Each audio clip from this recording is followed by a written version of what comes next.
சிவகுரு சொற்பொழிவு நேயர்களுக்கு வணக்கம். தொடர்ந்து பல நல்ல ஆன்மீக தகவல்களை பார்த்துட்டு வந்துட்டுருக்கோம். இன்றைக்கு மதுரையின் மிகப்பெரிய திருவிழாவாகிய சித்திரை திருவிழாவோட கொடியேற்றம் இன்றைக்கு நடைபெற இருக்கு.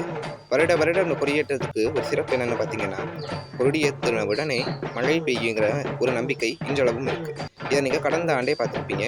அதே போல் 6ஆம் தேதி மீனாட்சி அம்மனுடைய பட்டாபிஷேகமும், 8ஆம் தேதி திருக்கல்யாணமும், 9ஆம் தேதி திருத்தோரட்டமும், அதே போல் 10ஆம் தேதி கள்ளழகர் புறப்பாடும், 12ஆம் தேதி கள்ளழகர் வைகழ இறங்குறதும் என சித்திரை திருவிழாவானது அதோட பட்டியலை நீண்டுக்கிட்டே இருக்கு.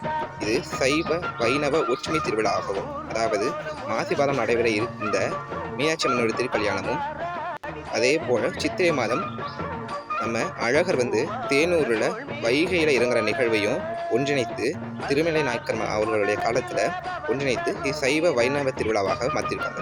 இந்த திருவிழாவுக்கு அதிபெரிய சிறப்பு இருக்குது. அதனால தான் இது உலக புகழ்பெற்ற திருவிழாவாக கொண்டாடப்படுது.